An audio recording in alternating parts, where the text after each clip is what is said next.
Hello दोस्तों, welcome to PW only IAS. Date है आज की 7 अप्रैल 2023 एंड आप सभी का स्वागत है आज के प्रीलिम बूस्टर न्यूज़ डिस्कशन के अंदर। आप यहाँ पर देख सकते हो, ये आज का द हिंदू न्यूज़पेपर है। ठीक है, एक बहुत ही इंपॉर्टेंट न्यूज़ है। ठीक है, दैट इज रिगार्डिंग कि आरबीआई ने पॉलिसी रेट को 6.5% रखा है। अब इस पर्टिकुलर न्यूज़ को ना थोड़ा समझना जरूरी है। वैसे तो देखो, कई बार मैं आपके साथ डिस्कस मल्टीपल टाइम्स कर चुका हूँ, जब भी ये रेपो रेट में चेंजेस होते हैं या नहीं भी होते तब भी। तो अभी देखो हुआ क्या है ना, दरअसल में कल सुबह आरबीआई के द्वारा अनाउंस किया गया कि जो रेपो रेट है उसको अनचेंज रखा जा रहा है। कहने का मीनिंग क्या, पहले भी वो 6.5% थी, अभी भी इसको 6.5% ही रखा गया है। अब आप सभी जानते हो रेपो रेट का मीनिंग तो सबको पता है ना, कि वो रेट जहां पे कहीं ना कहीं जो रिजर्व बैंक ऑफ इंडिया वो लेंड करता है किसको, बैंकों को। अगर ये रेट इंक्रीज हो जाता है तो बैंकों के पास महंगे रेट पे पैसा आएगा एंड कहीं ना कहीं हमारे जैसे कस्टमर्स जो होंगे उनको भी महंगे रेट पे मिलेगा। हम कम कहीं ना कहीं लोन लेंगे। ठीक है, तो कहीं ना कहीं एक्सपेंशन कम हो सकती है। But at the same time अगर मान लो महंगाई बहुत ज्यादा है, मुद्रास्फीति बहुत ज्यादा है, इन्फ्लेशन बहुत ज्यादा हो रखी है, तब इन्फ्लेशन को अगर कंट्रोल करना हो तो आरबीआई या मॉनेटरी पॉलिसी कमेटी जो होती है हमारी, वो क्या करती है, वो रेपो रेट को बढ़ा देती है। रेपो रेट बढ़ने से क्या होता है, जो महंगाई बहुत ज्यादा बढ़ रखी है ना, उसको कहीं ना कहीं कंट्रोल किया जा सकता है। तो दरअसल में हुआ क्या था ना, अगर आप नोटिस करो, जैसे कोविड 19 पेंडेमिक आया, जस्ट स्टार्टिंग के डेज की बात कर रहा हूँ, उस टाइम पे हमारा फोकस था कि इकोनॉमी को हमें एक्सपैंड करना है। तो इकोनॉमी को एक्सपैंड करने के लिए क्या किया आरबीआई ने या मॉनेटरी पॉलिसी कमेटी ने, रेपो रेट को कम कर दिया। वो हो गया था कितना, 4% के अराउंड। ठीक है, लोगों के पास आसानी से लोन जा पाए, लोग उसको स्पेंड करें, ये सारी यहाँ पे फोकस रहा। पर 2022 के आसपास ना, जब स्टार्टिंग हुआ 2022 का, तो हमने देखा कि दुनिया में महंगाई का खतरा बहुत बढ़ने लग गया और धीरे धीरे हम क्या करने लग गए, रेपो रेट को इंक्रीज करने लग गए। और ये बढ़ता बढ़ता कहाँ तक पहुंच गया है, अभी 6.5% के ऊपर पहुंच गया है। आई बात समझ में कि कब इसको कम क्यों किया, इंक्रीज क्यों किया। आई होप ये सारी चीजें आप यहाँ पर समझ गए होंगे। तो सर कल क्या हुआ है, कल यही चीज हुई है कि कल वहां पे 6.5% था, इसको 6.5% ही रखा गया है। अब आप लोग सोच रहे होंगे सर ये कौन तय करता है कितने परसेंटेज रखना है। देखो ये तय किया जाता है by monetary policy committee, MPC. बहुत बार डिस्कशन भी कर चुका हूँ। यहाँ पर एमपीसी के अंदर आपके 6 मेंबर्स होते हैं। इसमें से 3 मेंबर्स आते हैं आपके आरबीआई की तरफ से और बाकी के 3 आते हैं आपके गवर्नमेंट की तरफ से। एक हो गए आपके यहाँ पे आरबीआई गवर्नर साहब, ठीक है, जो कि इस पर्टिकुलर मॉनेटरी पॉलिसी कमेटी के एक्स ऑफिशियो चेयरमैन भी होते हैं। ठीक है ना, कि बाय द वर्च्यू ऑफ इस पोस्ट वो यहाँ पे इसके चेयरमैन होते हैं मॉनेटरी पॉलिसी कमेटी के। आरबीआई गवर्नर, साथ में 2 लोग आरबीआई के और उसी तरह से गवर्नमेंट की तरफ से 3 यहाँ पे नॉमिनेटेड मेंबर्स होते हैं। तो इस तरह से 6 मेंबर की ये कमेटी होती है, एमपीसी कमेटी। इनका फोकस क्या है, फोकस यही है कि हमारा जो इन्फ्लेशन होना चाहिए कहीं ना कहीं वो 4 ± 2 इस परसेंटेज के बीच में रहना चाहिए। यानी कि कहने का मतलब 2 से 6% के बीच में रहना चाहिए। अभी हमारा इन्फ्लेशन थोड़ा सा हायर एंड पे चल रहा है, तो उस वजह से पिछले कुछ टाइम्स के अंदर हमने इसको इंक्रीज करते आ रहे हैं रेपो रेट। तो कल पता क्या हुआ, कल ये हुआ कि 6 के 6 मेंबर्स, ठीक है, ऑल 6, इनका एक यूनानिमस डिसीजन था। कहने का मीनिंग क्या, ऑल 6 वर इन फेवर कि हमें रेपो रेट इतना ही रखना चाहिए, हमें इंक्रीज नहीं करना। आई बात समझ में। पिछले कुछ टाइम्स के अंदर काफी लोगों ने इसके अगेंस्ट वोट किया है। कहने का मतलब देखो 6 लोग है ना, तो कोई कई हो सकता है कि कोई बंदा बोले कि नहीं यार हम इंक्रीज करें, कोई बोला कि नहीं डिक्रीज करें। पर कल ऐसा कुछ नहीं हुआ, सबने बोला है कि रेपो रेट हमें इतना ही रखना चाहिए। तो 6.5% ही रेपो रेट को करेंटली मेंटेन किया गया है। आई होप ये बातें आप अच्छे से समझ गए होंगे। एक चीज और समझ लो कि कभी जो वोटिंग होती है ना मॉनेटरी पॉलिसी कमेटी के अंदर, तो डिसीजन वोटिंग के हिसाब से लिए जाते हैं कि जिसकी जो मेजोरिटी हो गया उसके हिसाब से डिसीजन लिया जाता है। अगर मान लो कई बार हो जाए टाई, कि जैसे 6 लोग है ना, तो टाई डेफिनेटली हो सकता है कि 3 फेवर में या 3 अगेंस्ट में है। तब हमारे जो आरबीआई गवर्नर साहब होते हैं ना, उनके पास एक क्या होती है, यहाँ पर हमें कास्टिंग वोट देखने को मिल जाती है। वो दोबारा वोट करते हैं एंड अकॉर्डिंगली जो वो डिसाइड कर लेंगे तो वही कहीं ना कहीं यहाँ पे फैसला देखने को मिलेगा। अब आप लोग सोच रहे होंगे सर इसके फायदा या नुकसान क्या। देखो फायदा नुकसान यही है कि एक तो हमें ना देखो इन्फ्लेशन को भी कंट्रोल करना है, प्लस हमारी इकोनॉमी की ग्रोथ भी हमें देखनी है, दोनों को मेंटेन करना है ना। तो कहीं ना कहीं उसी पर्टिकुलर दोनों को मेंटेन करने के लिए कि इन्फ्लेशन भी बहुत ज्यादा ना हो, plus at the same time growth भी बनी रहे, यहीं पर इस वजह से रेपो रेट को सेम रखा गया है। Plus at the same time आपने जो अपने लोन वगैरह लिए हुए ना, तो बहुत सारे लोन क्या है हमारे आज के टाइम पर रेपो रेट के साथ लिंक्ड है, एक्सटर्नल बेंचमार्क लेंडिंग रेट जिसको बोलते हैं, उसके साथ लिंक्ड है। तो अगर रेपो रेट नहीं बढ़ रही है तो कहीं ना कहीं आपके जो लोन है, जो जिन्होंने लोन लिया हुआ है, उनको भी ज्यादा पैसे नहीं देने पड़ेंगे, उनको भी किस्तें ज्यादा नहीं देनी पड़ेंगी। तो उनके लिए भी एक तरह का आप रिलीफ यहाँ पे समझ सकते हो। आई बात समझ में। तो ये सारी चीजें हमें समझनी थी रिगार्डिंग एमपीसी और पॉलिसी रेट, और इसी वजह से कहीं ना कहीं हमें यहाँ पे इस बार इंक्रीज नहीं देखने को मिला है। तो पॉलिसी रेट 6.5% पे ही है, राइट। तो इस तरह से आपने स्टैटिक भी पढ़ लिया और करंट में जो था वो भी पढ़ लिया, राइट है। चलो ठीक है। आगे चलते हैं, बट उससे पहले मैं छोटी सी इन्फॉर्मेशन देना चाहता हूं। जो भी स्टूडेंट्स कहीं ना कहीं 2024 की तैयारी कर रहे हैं, उनके लिए हमारी टीम की तरफ से लॉन्च किया गया है UPSC foundation course 2024-25 through CTR model. अब सर सीटीआर क्या है? CTR is class test revision और साथ ही साथ इवेल्युएशन, ये सारे कंपोनेंट्स यहाँ पे इंक्लूडेड हैं। देखो दरअसल में हुआ क्या है ना, अगर आप यूपीएससी का पिछले 10 साल का ट्रेंड देखो तो यूपीएससी में बहुत सारे चेंजेस आते जा रहे हैं। अब हो क्या रहा है ज्यादातर अभी ना, पर क्या हम जो हमारे हमारे तरीके होते हैं उनको पढ़ने के, कैसे हमें इस पर्टिकुलर एग्जाम को अप्रोच करना चाहिए, तो उनमें भी तो कुछ ना कुछ चेंजेस चाहिए। तो डेफिनेटली हमारी टीम की तरफ से ना यहाँ पर बहुत सारे इनोवेशन लेकर आया गया है जो आपको हेल्प करेंगे इस एग्जाम को क्लियर करने के लिए थ्रू दिस इनोवेटिव अप्रोच। ठीक है, तो बहुत सारे यहाँ पे आपको नोटिस कर सकते हो कि बहुत सारे आपके फीचर्स यहाँ पे देखने को मिल जाएंगे। आपका डाउट सॉल्व मित्र हो गया, मेमोरी क्रिएटर हो गया, ताकि लंबे टाइम तक आपको चीजों की समझ रहे, कहीं ना कहीं आप प्रॉपर टेस्टिंग, रिवीजन और इवेल्युएशन के माध्यम से उनको अपने दिमाग में रिटेन करो और एग्जाम में अच्छे से उनको उनको क्रैक कर पाओ। राइट, तो ये जो पर्टिकुलर बैच है ये स्टार्ट हो रहा है 23 अप्रैल से। अगर आपके कोई भी डाउट्स हैं आप डेफिनेटली हमारे इन नंबर्स पे कांटेक्ट कर सकते हो। साथ में मैंने ना नीचे एक गूगल फॉर्म भी डाला है, ठीक है, तो आप उस गूगल फॉर्म को फिल कीजिए। ठीक है ना, डेफिनेटली आपके जो भी डाउट्स होंगे वो इस पर्टिकुलर गूगल फॉर्म के थ्रू रिजॉल्व कर दिए जाएंगे, प्लस आपके पास कॉन्टैक्ट नंबर भी यहाँ पर आपको मिल ही जाएगा। ठीक है, तो ध्यान क्या रखना है, 23 अप्रैल से ये पर्टिकुलर बैच स्टार्ट हो रहा है, बहुत हेल्पफुल होने वाला है आप सभी के प्रेपरेशन के लिए।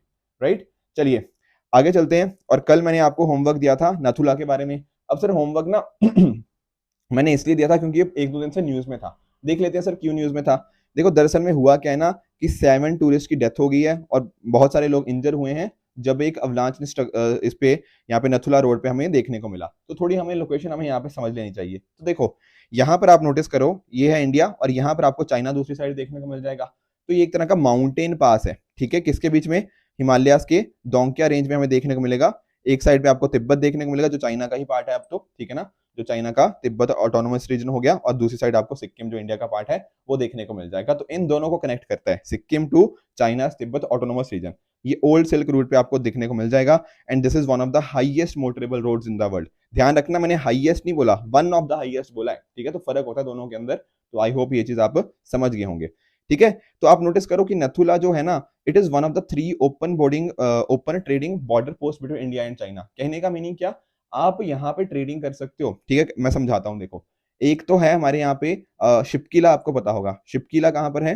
शिपकिला आ जाता है सर हिमाचल प्रदेश के अंदर।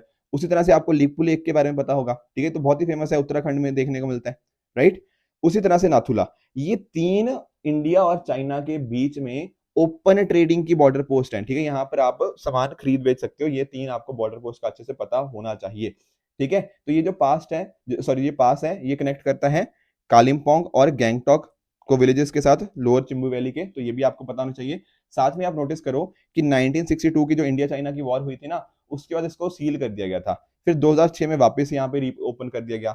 हमारे यहाँ पे ना चाइना के साथ बहुत सारे एग्रीमेंट्स होते रहे हैं, कहीं ना कहीं कॉन्फिडेंस बिल्डिंग मेजर्स वगैरह वगैरह लिए गए हैं यहाँ पे। उसके बाद हमने इसको रीओपन कर दिया गया था 2006 के अंदर। अगर और पास देखने आपने सिक्किम के अंदर तो आपको जलपला हो गया, डोंकिया हो गया और चीवा भानजांग पास भी देखने को मिल जाएगा। तो आई होप आप नथुला की लोकेशन समझ गए होंगे। कहीं ना कहीं लोकेशन से ही क्वेश्चन आएगा और वो हमने अच्छे से कवर कर ली। अब सर कल के लिए क्या होमवर्क है? कल के लिए है G4 नेशंस का मीनिंग क्या है और कौन सी 4 कंट्रीज की मैं बात कर रहा हूं, और साथ ही साथ इसके साथ एक वर्ड और रिलेटेड है यूनाइटेड फॉर कंसेंसस। इसका मीनिंग क्या होता है? ये दोनों का आंसर आप मुझे कमेंट सेक्शन में बताओगे कि इनका मीनिंग क्या होगा। और सिमिलरली प्रीवियस ईयर क्वेश्चंस के अंदर एक मैं क्वेश्चन दे रहा हूं आपको रिगार्डिंग रेयर अर्थ मेटल्स। अब ये होमवर्क पता क्यों दे रहा हूं? क्योंकि रेयर अर्थ मेटल्स भी आज के न्यूज़पेपर में आए हैं। ठीक है, फिर कल हम इनको डिस्कस कर लेंगे, ये क्वेश्चन को भी अटेम्प्ट हो जाएगा आपकी तरफ से और कहीं ना कहीं हमारा टॉपिक भी कवर हो जाएगा। ठीक है, तो यही कहीं ना कहीं तरीका अपनाओगे ना तो रिवीजन भी होती रहेगी और अच्छे से आप कहीं ना कहीं चीजों को समझते भी रहोगे। राइट, चलते हैं अगले टॉपिक की तरफ, that is UN statistical commission. अब देखो इसको समझने की कोशिश करो कि आखिर यूनाइटेड नेशन स्टैटिस्टिकल कमीशन क्या होता है। दरअसल में क्या है ना, बात यहाँ पे स्टैटिस्टिक्स की हो रही है, उस पर मैं आऊंगा कि स्टैटिस्टिक्स में हम किसकी बात कर रहे हैं। अभी अगर बात करें तो यहाँ पर ना यूनाइटेड नेशंस के अंदर एक इलेक्शन हुआ रिगार्डिंग स्टैटिस्टिकल। मैं समझाता हूँ। यहाँ पर 4 कंट्रीज थी, इंडिया, चाइना, साउथ कोरिया और साथ ही साथ यूएई। यहाँ पर वोटिंग होनी थी कि किस तरह से कौन सी कंट्री जो होगी वो जो हमारा एशिया पैसिफिक रीजन है ना, वहां से कौन रिप्रेजेंट करेगा। तो 4 कंट्रीज में से 2 कंट्रीज को यहाँ पे एशिया पैसिफिक की तरफ से नॉमिनेट किया जाना था या फिर वोटिंग होनी थी।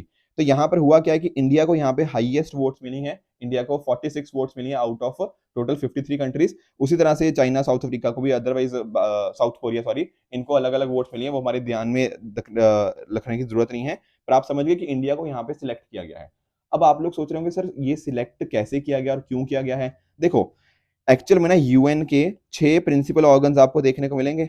कौन कौन से सर? मैंने आपको बताए हुए हैं, UN general assembly, UN security council, आप एक ट्रस्टीशिप काउंसिल हुआ करता था, इंटरनेशनल कोर्ट ऑफ जस्टिस, इसके साथ ही साथ यूएन का जो सेक्रेटेरिएट हो गया, एंड लास्टली जो छठा है यूएन इकोसॉक।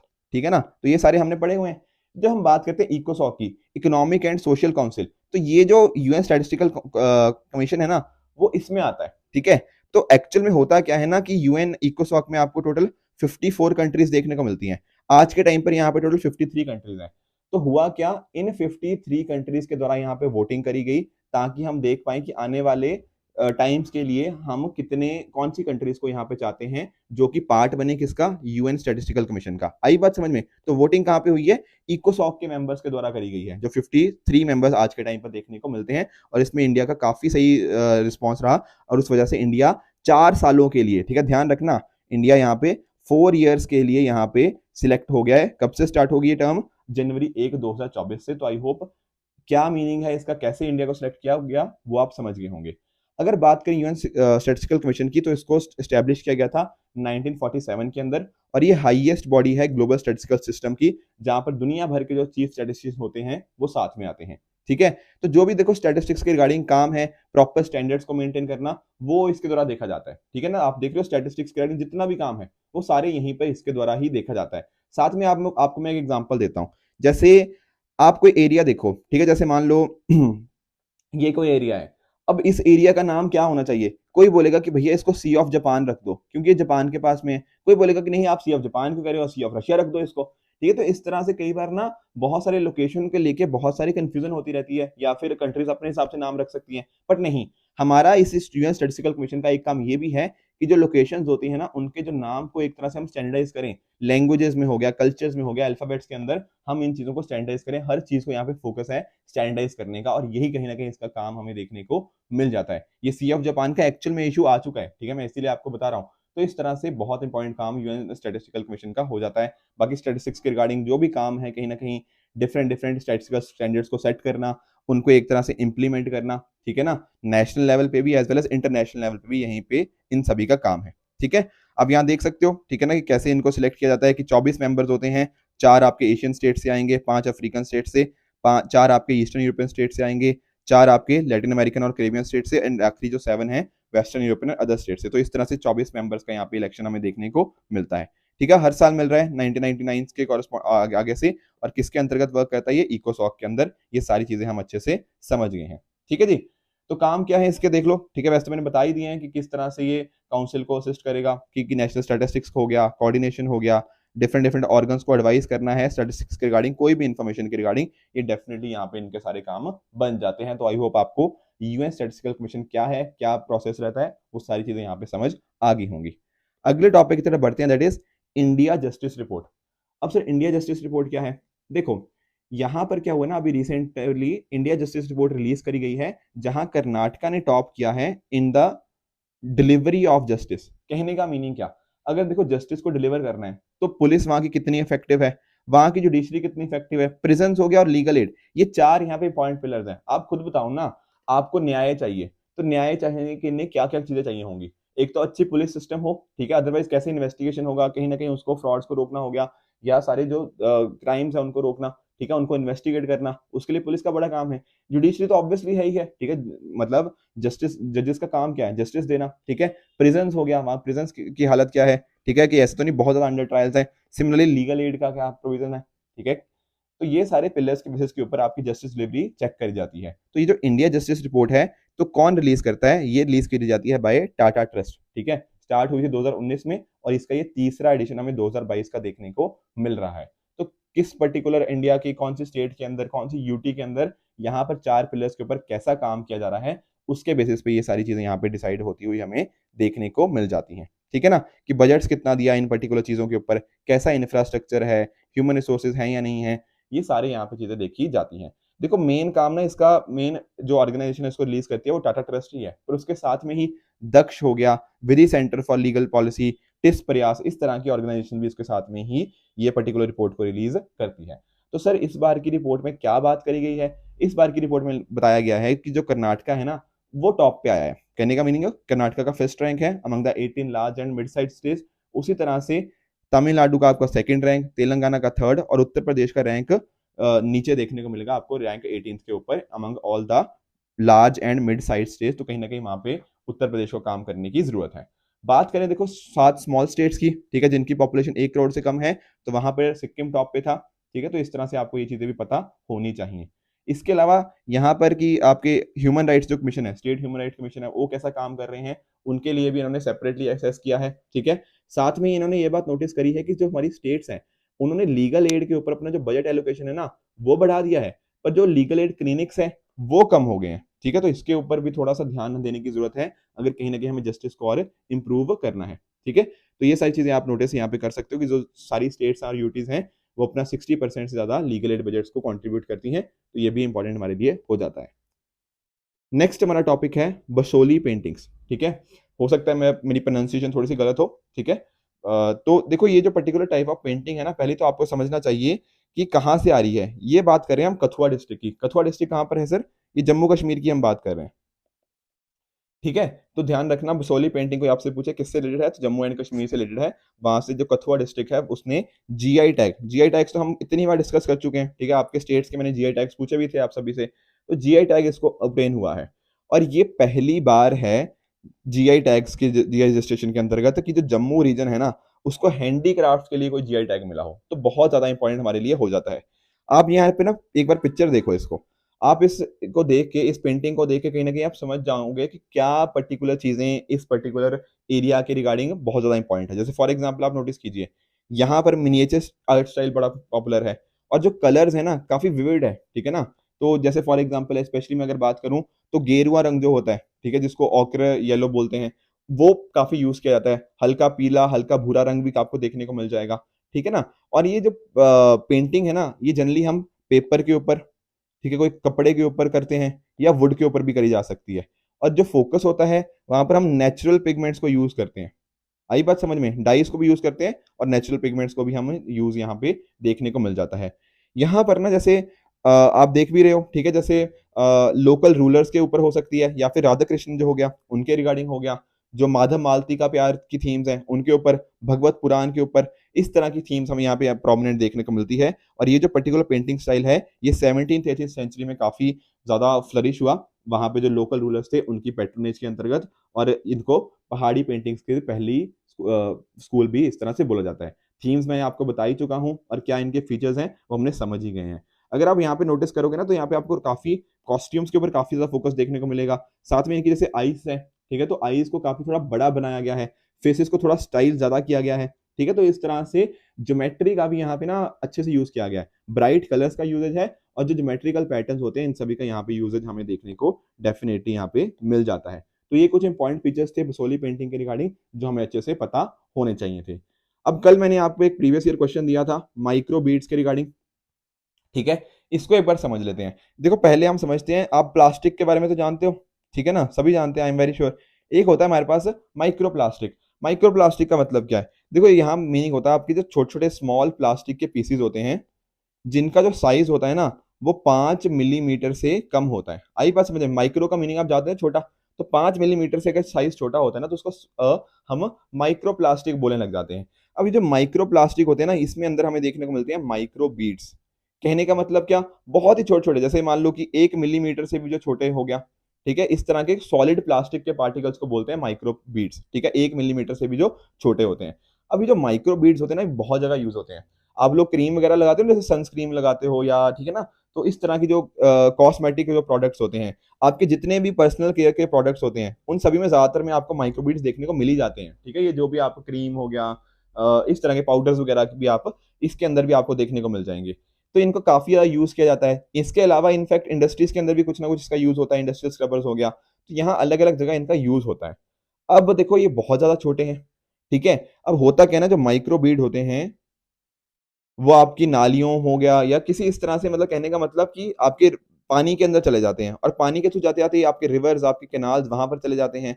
उस वजह से होता क्या है, देखो था तो क्या इन दी एंड ये प्लास्टिक ही था ना, तो प्लास्टिक ने कहीं ना कहीं क्या कर दिया, आपका वाटर पोल्यूशन कर दिया। फिर बाद में कल को जब ये कहीं ना कहीं जाएगा जहां पर आपकी फिशेस हो गया, ठीक है, आपके जो एम्फीबियंस हो गया, कहीं ना कहीं जो भी इस तरह से आपके वाइल्ड लाइफ है, वो भी तो इसको कंज्यूम करेगी। Answer is yes. उनको लगता है कि ये तो हमारे कुछ खाना आ रहा है, पर दरअसल में वो माइक्रो बीड्स हैं, जो कि एक तरह का प्लास्टिक का ही फॉर्म है। ठीक है, अब इससे होता क्या है, प्लास्टिक की वजह से इनका जो थ्रेट है, इनका एग्जिस्टेंस का, वो बहुत ज्यादा बढ़ जाता है। ठीक है, तो फूड चेन के ऊपर बहुत ज्यादा नेगेटिव इंपैक्ट इसका देखने को मिलता है, स्पेशली हम बात करें यहाँ पे मेरीन इकोसिस्टम की। तो इसका आंसर क्या हुआ, option number A, they are consider harmful to marine ecosystem. तो बहुत अच्छे से आपको पता होना चाहिए। मल्टीपल आर्टिकल्स है, मतलब 2018-19 से कंटिन्यूअसली हर 6 महीने में ना इसका ऊपर आर्टिकल देखने को मिल ही जाता है। उससे मतलब रेडर आई शुड से कि 2-3 महीने में इसके ऊपर आर्टिकल्स हमें देखने को मिलता ही रहता है। तो इसलिए डेफिनेटली हमारे एग्जाम के लिए बहुत ज्यादा इंपॉर्टेंट हो जाता है। किसी ने तो देखो सटायरिकल वे में बोला था, या जैसे भी था, ऐसा भी बोल रहे हैं कि 2050 तक हो सकता है कि हमारे जो ओशियंस हैं वहां पर शायद फिश कम हो और प्लास्टिक ज्यादा होगा। हम इतना ज्यादा प्लास्टिक का नहीं यूज कर रहे हैं। तो मरीन इकोसिस्टम के लिए माइक्रोबीट्स तो डेफिनेटली बहुत ज्यादा हार्मफुल हमें देखने को मिल जाते हैं। राइट, तो ये थे जो हमें कल डिस्कस करने थे आज। और ये मैं 5 क्वेश्चन दे रहा हूं, जिन पर्टिकुलर क्वेश्चंस का आंसर आप मुझे जो कमेंट सेक्शन में बताओगे कौन सा ठीक है कौन सा गलत है, फिर कल हम इनको अच्छे से डिस्कस कर लेंगे। कल जो मैंने आपको 5 क्वेश्चन दिए थे ना, उनको एक बार मैं क्विकली आपको आंसर बता देता हूँ। पहला था आइंस्टाइन टाइल के रिगार्डिंग, थोड़ा टेक्निकल टॉपिक था, पर हमने इसको समझा था कि यहाँ पर रेपिटेशन देखने को नहीं मिलता और ये अपीरियोडिक मोनोटाइल ही है। तो ये बात बिल्कुल यहाँ पे हमें ट्रू देखने को मिल जाती है। दूसरा, world energy transition outlook report, क्या ये इंटरनेशनल एनर्जी एजेंसी के द्वारा, आईईए के द्वारा करी जाती है? The answer is false. देखो याद करो, मैंने इंटरनेशनल रिन्यूएबल एनर्जी एजेंसी की बात करी थी, ये अलग है और आईईए अलग है। ठीक है, तो यहाँ पे ये स्टेटमेंट फॉल्स हो जाएगी। तीसरा, नथुला, ठीक है, ये बताना, ये मैंने आज के लिए भी आपको होमवर्क दिया है, क्योंकि कल ना आप में से काफी लोगों ने इसका होमवर्क करा ही नहीं है। ठीक है, बहुत सारे लोगों ने इसको स्किप कर दिया कि थर्ड के सामने ब्लैंक डाल दिया, ऐसा मत करो। ठीक है, इसलिए मैंने आज दोबारा होमवर्क दिया है, तो इसका मैं आंसर आज नहीं बता रहा। चौथा, international conference on human wild life conflict and coexistence, क्या इसको ऑर्गेनाइज किया गया by IUCN, FAO and UNDP? Sir ये बात बिल्कुल ट्रू है, तो फोर्थ हमारा ट्रू हो गया। फिफ्थ, कामचाटका पेनिनसुला, क्या ये रशियन पेनिनसुला है between Sea of Japan and Pacific Ocean? ये बात हमें फॉल्स देखने को मिलेगी। ध्यान से देखना, सी ऑफ जापान नहीं था, सी ऑफ ऑक्सटॉक था। ठीक है, वेस्ट में हमें सी ऑफ ऑक्सटॉक देखने को मिलता है, एंड बाकी हमने ईस्ट में देखा था बेरिंग सी जो हमें देखने को मिलता था। ठीक है, तो इस तरह से आपको ये चीजें पता होनी चाहिए। तो आई होप ये बात आप समझ गए होंगे कि ये क्यों फॉल्स है। अगर नहीं समझ आया, एक बार इसका मैप देख लेना, आप अच्छे से समझ जाओगे। राइट, तो ये थी आज की डिस्कशन। इसी तरह से इन 5 क्वेश्चन का आंसर, प्लस साथ ही साथ जो मैंने आपसे रेयर अर्थ मेटल्स के रिगार्डिंग, ठीक है, जो क्वेश्चन पूछा है वो वाला, एंड साथ ही साथ जो आपके G four or united for consensus का क्वेश्चन है, इन सभी क्वेश्चंस का answer along with true and false आप मुझे नीचे कमेंट सेक्शन में बताओगे क्या ठीक है क्या गलत है, फिर कल हम उन सभी को भी डिस्कस कर लेंगे। अगर आप सभी को इस लेक्चर की पीडीएफ चाहिए तो आप हमारे Telegram channel only as nothing else पे जाके इसकी पीडीएफ को एक्सेस कर सकते हो एंड अपनी प्रिपरेशन को और भी बेहतर बना सकते हो। ठीक है फ्रेंड्स, तो ये थी आज की डिस्कशन। आई होप आपको आज की डिस्कशन अच्छे से समझ आई होगी। इसी तरह से आप भी अपने एंड पे हार्ड वर्क करते रहिए। Goodbye and good luck.